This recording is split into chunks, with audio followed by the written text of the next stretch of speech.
हाय नमस्कार, मैं हूं रवि बजाज और आपका इन इंग्लिश क्लासेस में स्वागत है।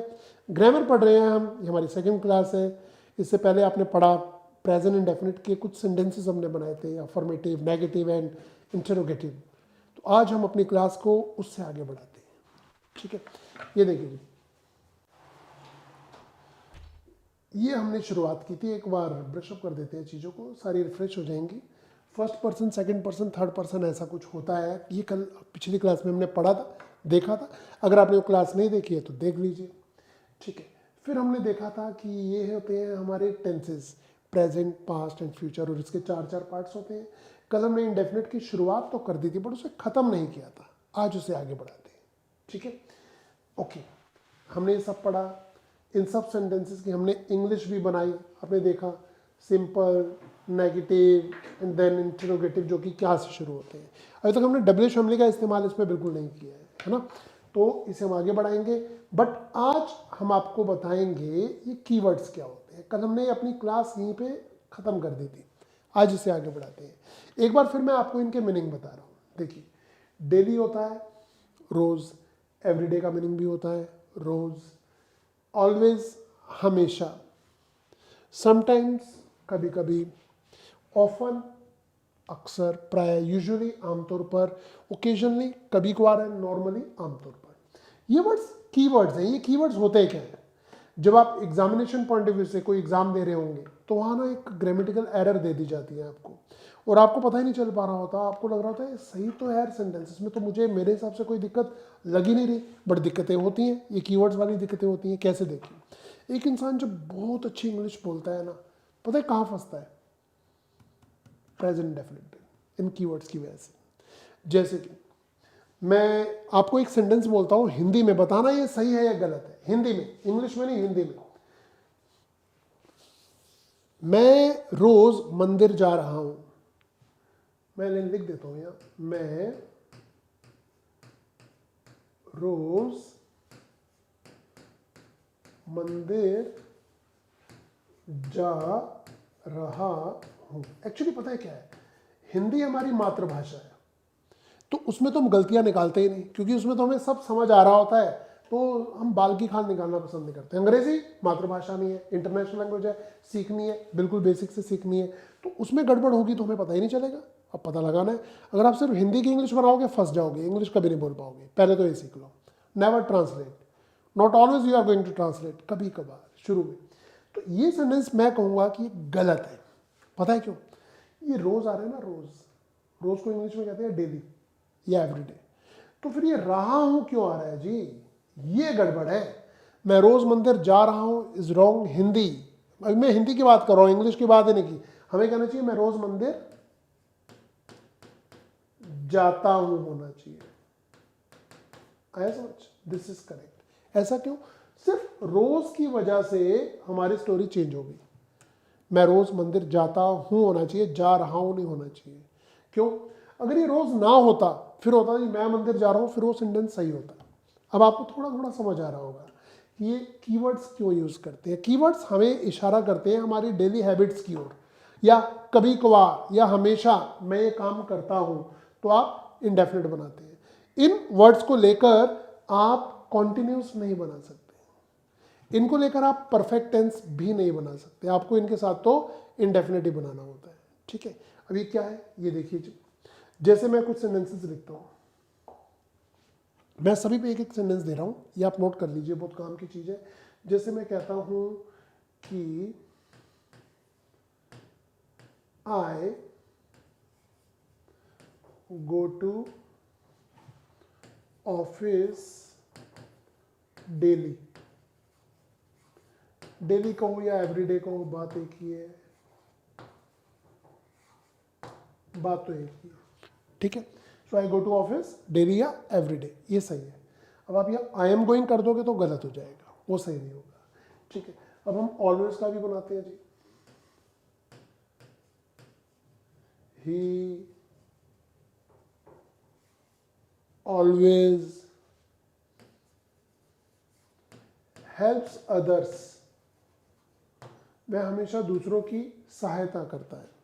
अब हेल्प्स क्यों लगाया? क्योंकि ये कल बताया था हमने आपको कि ही थर्ड पर्सन सिंगुलर है तो हेल्प के साथ एस और एस तो लगाना पड़ेगा, हेल्प नहीं हो सकता, हेल्प्स होना का लगाना चाहिए हमें। सो ही ऑलवेज हेल्प्स अदर्स। अगर आप ऐसे बोल दोगे ना, he is always helping others, तो ये गलत हो जाएगा। क्यों? क्योंकि ऑलवेज को आप कॉन्टिन्यूस टेंस में यूज नहीं कर सकते, आपको इंडेफिनिट में ही करना होगा, आप ये गेम नहीं खेल सकते। ठीक है, तो आपको क्या करना चाहिए, ही इज की जगह ही ऑलवेज हेल्प्स अदर्स, वह हमेशा दूसरों की सहायता करता है। अगर ऑलवेज वर्ड यहाँ ना दिया होता फिर तो कोई दिक्कत ही नहीं थी, पर अब तो दिया हुआ है। आप इसे कॉन्टिन्यूस में या किसी और टेंस में नहीं बना सकते, आपको इसे प्रेजेंट इंडेफिनिट में ही बनाना होगा। बट एक चीज़ और सुनिए जी, हम यहाँ थोड़ा सा डिफ्रेंशिएट कर लेते हैं दो चीज़ों में, एक होती है रिटन इंग्लिश, एक होती है स्पोकन इंग्लिश। जब आप इंग्लिश में बात करते हैं किसी से और आपके मुंह से कभी निकल जाए कि कोई और आपसे बोल रहा है और वो बोल दे he is always helping others, तो बोलने में चल जाता है, उसे टोकना मत। एग्जामिनेशन पॉइंट ऑफ व्यू से नहीं चलता, 2 नंबर का क्वेश्चन होता है, कट जाता है, नेगेटिव मार्किंग हो जाएगी उसमें। ठीक है, तो लेने दे आपको 2 नंबर और मिलेंगे -0.5, तो क्या फ़ायदा। समझिए चीज़ों को, बोलने में चलेगा बट लिखने में नहीं चलेगा। एग्जामिनेशन पॉइंट ऑफ व्यू से आपको बता रहा हूँ तो बिल्कुल नहीं चलेगा। कुछ और एग्जाम्पल्स लेते हैं, जैसे कि यहाँ पर आ रहा है जी समटाइम्स, मैं यहाँ लिख देता हूँ sentence number 3 is he sometimes Scholz me. Scold का मीनिंग होता है डांटना, रिब्यूक भी कहते हैं, टेक टू टास्क भी कहते हैं इसे। ठीक है, रेप्रीमेंड भी कहते हैं इसे इंग्लिश में। सो ही समटाइम्स स्कोल्ड्स मी, वह कभी कभार मुझे डांट देता है, कभी कभार। अब अगर इसे आप ऐसे कर दोगे, ये देखो जी, मैं एक गलत भी लिख देता हूँ, एक गलत सेंटेंस ये होगा, ही इज समटाइम्स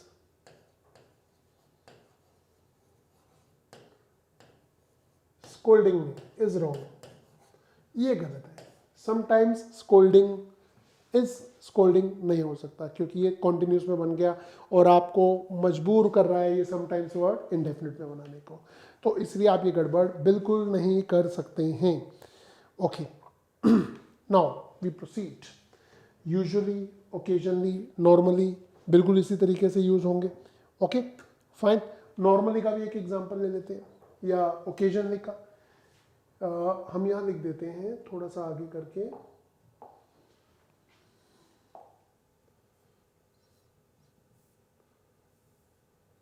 यहाँ पर लिख देते हैं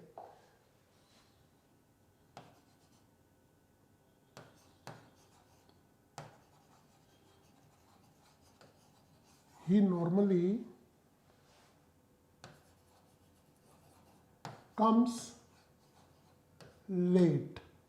ये सेंटेंस बिल्कुल सही है, फाइन। बट अगर हमें गलत बनाना हो, जो कि आपके एग्जाम में आता है, क्या आता है, he is normally coming late, ये गलत है, दिस वन इज करेक्ट। इन्हें देखिए, ठीक है, ओकेजनली स्मोक्स, ठीक है, वो करेक्ट हो जाएगा। तो ये जो कीवर्ड्स हैं ये हेल्प करते हैं हमारी सेंटेंसेस को सही तरह से पिरोने में। ओके, तो ये बात थी इंडेफिनिट की। बात अभी खत्म नहीं हुई है, बट हमें एक और काम करना है। क्या करना है हमें? अभी हमें सीखना है अगला टेंस, प्रेजेंट कॉन्टिन्यूस टेंस। फिर हम इंडेफिनिट कॉन्टिन्यूस दोनों की इकट्ठी बातें करेंगे। कुछ पॉइंट्स हैं जो हम आपके साथ डिस्कस करेंगे, बड़ो तब पहले कॉन्टिन्यूस को पढ़ेंगे। तो आइए जी, बढ़ते हैं हम आगे।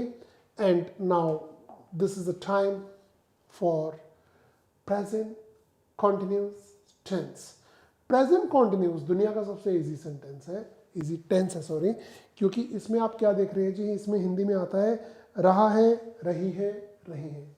कोई भी काम कॉन्टिन्यूसली हो रहा है। मुझे लगता है कोई भी इंसान जब गलत इंग्लिश बोलता है तो इसी का यूज़ करता है।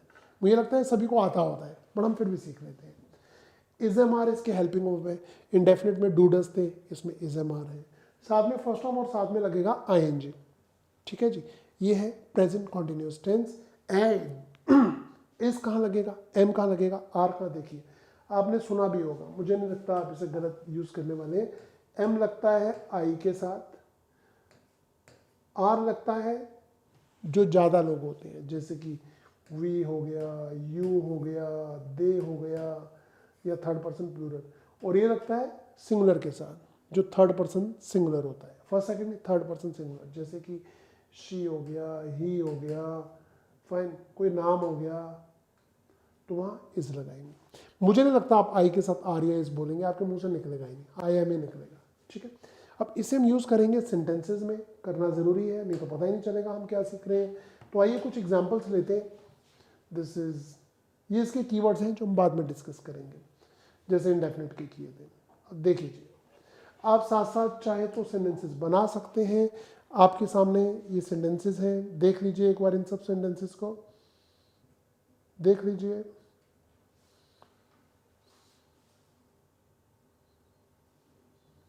देखिए, मैं गाना गा रहा हूं, आई के साथ क्या आएगा, इज एम या आर, एम, आई एम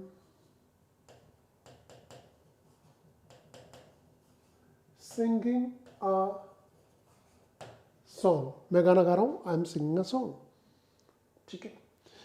तुम खाना खा रहे हो, यू आर, खाने की इंग्लिश होती है ईट, तो क्या करेंगे, यू आर ईटिंग फूड, ईट की जगह आप टेकिंग भी कर सकते हैं, यू आर टेकिंग फूड, आप खाना खा रहे हैं। वह क्रिकेट खेल रहा है, वह कौन सा पर्सन है, थर्ड पर्सन है, ही तो इज लगेगा। खेलने की इंग्लिश होती है प्ले, ही इज प्ले, साथ में लग जाएगा I N G, he is playing cricket, he is playing cricket, ठीक है। और राजू टीवी देख रहा है, राजू कौन सा पर्सन है जी, थर्ड। तो मुझे नहीं लगता आपको इसमें कोई दिक्कत आ रही होगी, बहुत सिंपल है। राजू इज, देखने की इंग्लिश होती है watch, Raju is watching TV. भाई सी भी होती है देखने की, बट सी टीवी देखने के लिए नहीं लगाते, I am seeing TV is wrong. See होता है कुछ भी देखना, वॉच होता है थोड़ा दिमाग लगा के देखना, कॉन्टिन्यूसली देखना, तो टीवी देखने के लिए वॉच। किसी तस्वीर को देखना हो, वो देखो वो तस्वीर है, तो लुक यूज होगा, ना वहाँ सी होगा ना वॉच होगा, वहाँ लुक होगा, ठीक है। बट कॉन्टिन्यूसली जिसमें आप ब्रेन भी यूज कर रहे हैं, सो दैट इज वॉच, ठीक है। सो राजू इज वॉचिंग टीवी। एक चीज और बताए थे आपको, यहाँ पर टीवी के लिए एक और वर्ड है जो बहुत ज़्यादा यूज होता है हमारे न्यूज़पेपर में, वो होता है idiot box, IDIOT, idiot box का मीनिंग भी टीवी होता है।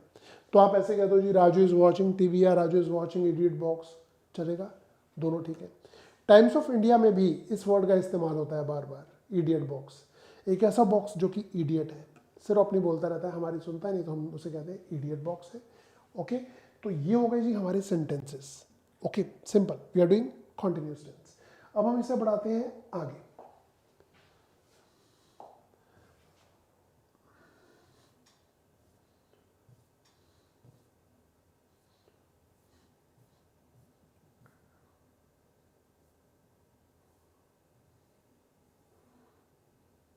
ये देखिए, इसके कुछ कीवर्ड्स लेते हैं, मैं कुछ और सेंटेंसेस आपको बताऊंगा, बट पहले इसका एक स्क्रीनशॉट लेके अपने पास रख लीजिए। मैं पीछे हो जाता हूँ, आप देखिए जी, ये जैसे प्रेजेंट डेफिनेट के कल हमने पढ़े थे कीवर्ड्स, आज मैंने थोड़ा सा उसके बारे में बताया भी था कैसे सेंटेंसेस में यूज होते हैं। अब हम कर रहे हैं कॉन्टिन्यूस के कीवर्ड्स, एक बार देखिए, नोट करिए।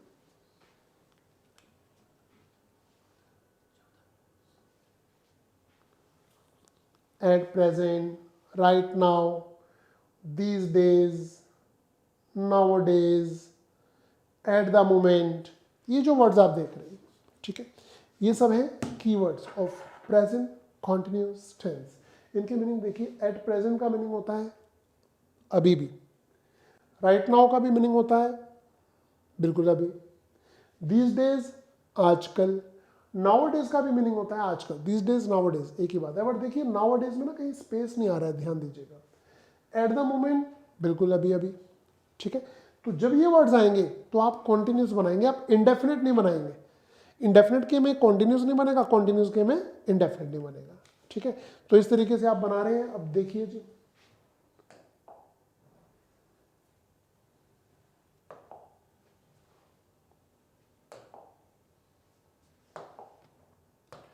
मैं ये कहता हूं कि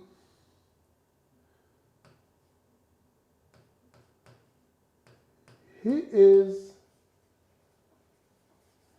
going to his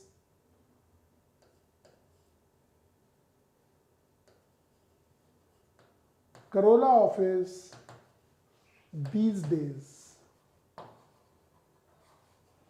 these days आ गया। तो आप इसे इंडेफिनिट में अगर बनाएंगे तो गड़बड़ हो जाएगी। कैसे? अगर आप बोलेंगे जो ना he goes to, तो ये तो हो गया indefinite. But these days continuous का एक कीवर्ड है, इसके होते हुए आप इसे इंडेफिनिट में नहीं बना सकते। तो इसलिए he goes to होगा, he is going to नहीं होगा, ये गलत हो जाएगा और ये करेक्ट है। फाइन। जैसे हम आपसे कहते हैं कि आजकल, नाउ डेज भी कहते हैं दिस डेज को, आजकल वह इस कक्षा में पढ़ रहा है। सो studying in this class these days या नाउ डेज। अब वहाँ पर आप इंडेफिनिट नहीं बना सकते। जैसे कि एट द मोमेंट का हम एक एग्जाम्पल लेते हैं। ठीक है, at the moment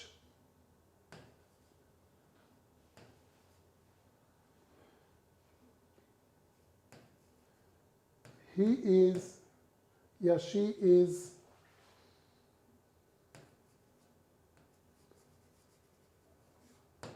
watching TV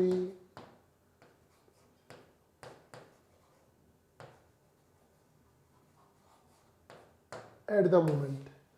तो एट द मोमेंट आ गया, आपको कॉन्टिन्यूस यूज करना चाहिए, आप यहाँ पर इंडेफिनिट बिल्कुल यूज नहीं करेंगे। तो ये हमारा कहने का मतलब है कि जब ये कीवर्ड्स आएंगे तो आपको कॉन्टिन्यूस करना है। आपको इंडेफिनिट के कीवर्ड्स आए तो इंडेफिनिट यूज करिएगा। परफेक्ट आगे पढ़ेंगे कल, तो परफेक्ट के कीवर्ड्स आएंगे, परफेक्ट कर देंगे। ठीक है, अब कुछ एग्जाम्पल्स लेते हैं हम।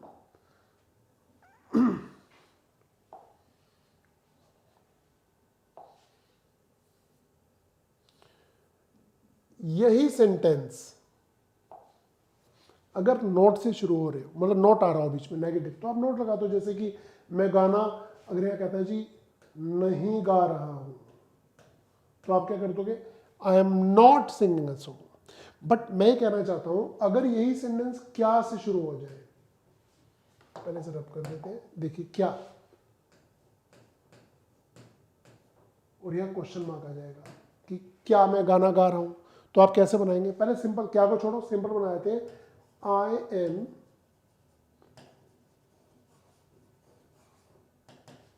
सिंगिंग अ सॉन्ग, मैं गाना गा रहा हूं। क्या भाई प्रेजेंट डेफिनेट बनाया था तो उसमें अपने डूडस को बाहर लगा दिया था, उसके हेल्पिंग वर्ब थे। अब ये कॉन्टिन्यूस टेंस कर रहे हैं, तो कॉन्टिन्यूस के हेल्पिंग वर्ब क्या है? Is am are. यहाँ पर एम दिया हुआ है ना, तो हम क्या करेंगे? एम को यहां से उठा के रख दो बाहर, तो क्या बन जाएगा? Am I singing a song, am बाहर आ गया। तुम खाना खा रहे हो, तो इसकी इंग्लिश क्या बनाई थी हमने? You are eating food. Fine. अब कह रहे जी यहां पर अगर क्या होता, क्या तुम खाना खा रहे हो, तो आपको व्हाट नहीं लगाना, आपको इसका हेल्पिंग वर्ब बाहर कर देना है। हेल्पिंग वर्ब सेंटेंस में दिया हुआ है, बिल्कुल दिया हुआ है, आर। तो आर को यहां कर दो, क्या बन जाएगा? Are you eating food? Question mark. हो गया। अब यहां पर कह रहा है वह क्रिकेट खेल रहा है, तो कैसे बनाएंगे? ही इज प्लेइंग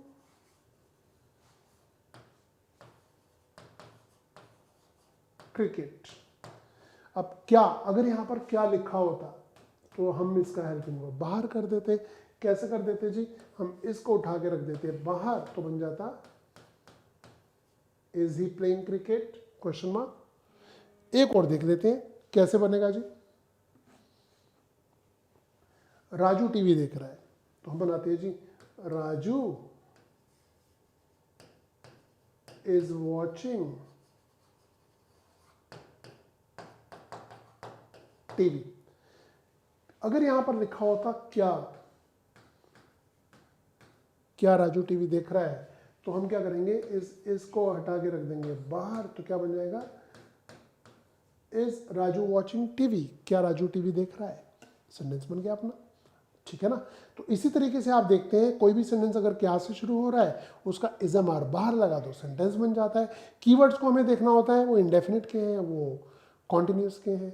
अब कल की क्लास में हमने एग्जाम्पल लिया था इंडेफिनिट के कीवर्ड्स, आज हमने एग्जाम्पल लिए हैं कॉन्टिन्यूस के कीवर्ड्स। अब हम आगे चल के पढ़ेंगे परफेक्ट टेंस, उसके भी कीवर्ड्स होंगे, फिर तीनों के मिक्स क्वेश्चंस करेंगे। बट आज इस क्लास में एक और पॉइंट आपके साथ डिस्कस करना बहुत ज़रूरी है। मैं आपसे क्वेश्चन पूछता हूँ, आपको ये बताना है, मैं एक सेंटेंस बोल रहा हूँ, आपको ये बताना है ये टेंस कौन सा है। द सेंटेंस इज, मैं आपसे प्रार्थना कर रहा हूँ, प्रार्थना करने को रिक्वेस्ट कहते हैं, तो मैं आपसे प्रार्थना कर रहा हूँ, बताओ बच्चों ये कौन सा टेंस है। मैं आपसे प्रार्थना कर रहा हूँ, ये प्रेजेंट इंडेफिनिट है या कॉन्टिन्यूस है या परफेक्ट या परफेक्ट कॉन्टिन्यूस, कौन सा टेंस है प्रेजेंट का या पक्का है। मैं आपसे प्रार्थना कर रहा हूँ, मुझे पता है आप क्या सोच रहे हैं, आप सोच रहे हैं कि रहा हूँ आ रहा है तो कॉन्टिन्यूस होगा, गड़बड़ होगी थोड़ी सी, एक्सेप्शन है, अपवाद है यहाँ पर, ये सीख लेते हैं क्या है अपवाद, आइए देखते हैं।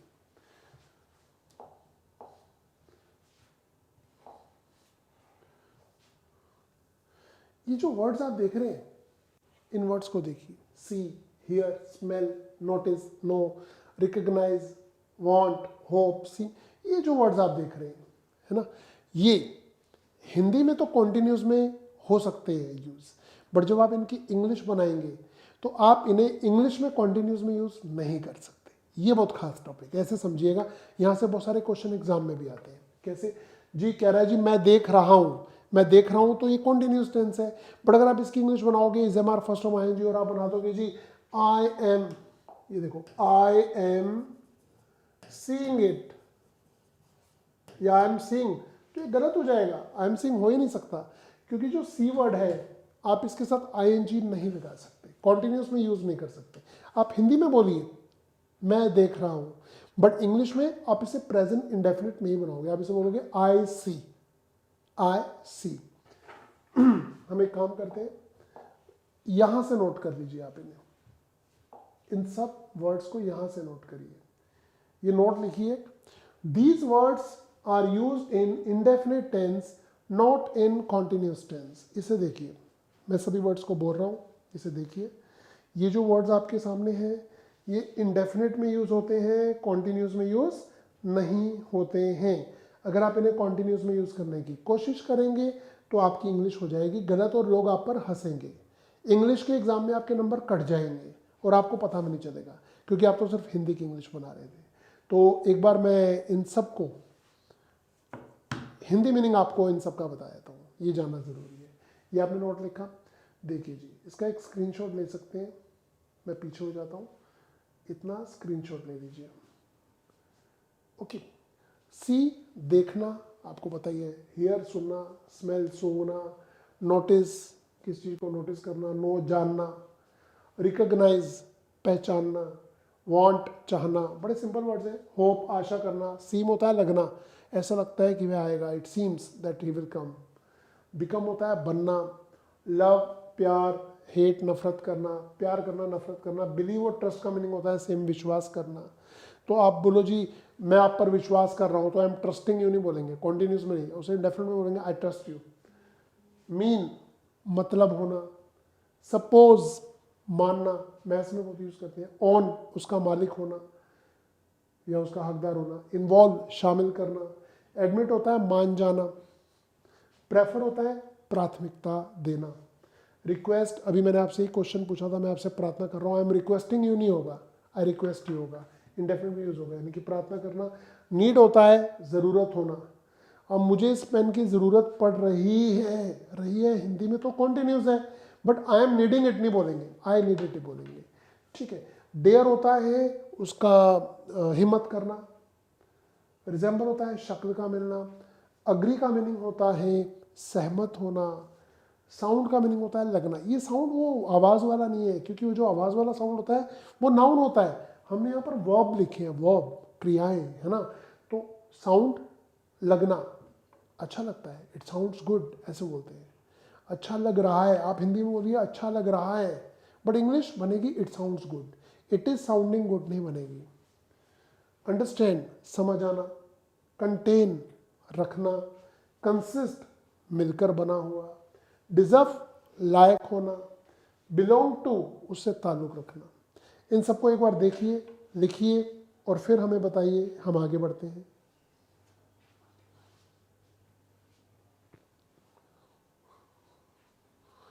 इन सबको नोट करेंगे एक बार, मैं पीछे हो जाता हूँ, आराम से देखिए, एक एक वर्ड आपको लिखना है नोटबुक में, एक एक वर्ड को लिखिए।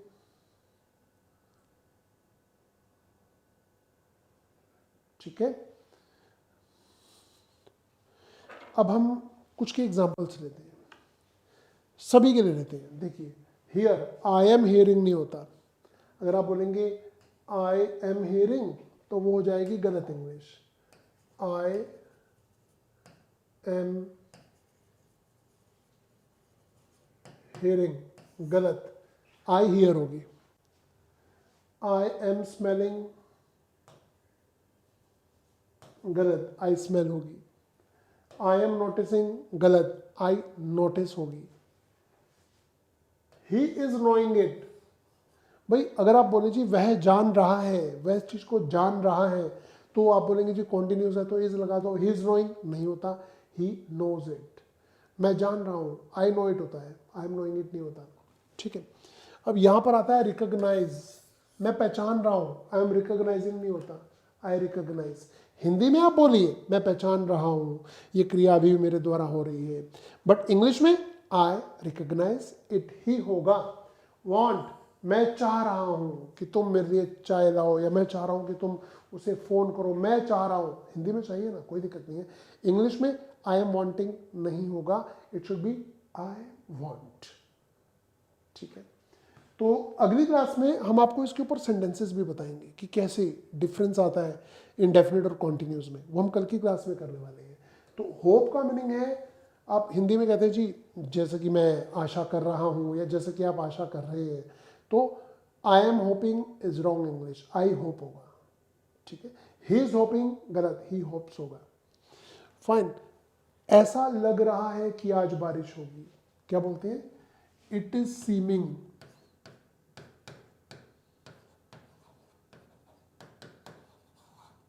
इज रॉन्ग, क्या होगा, इट सीम्स करेक्ट, ऐसा लगता है। हिंदी में क्या बोल रहे हैं, ऐसा लग रहा है, बोलिए कोई दिक्कत नहीं है, बट इंग्लिश बनेगी it seems, it is seeming नहीं हो सकता। ठीक है, इसी तरह से यहां पर become, you are becoming officer, no you become officer. Love, I am loving it नहीं होता, आई लव इट होता है।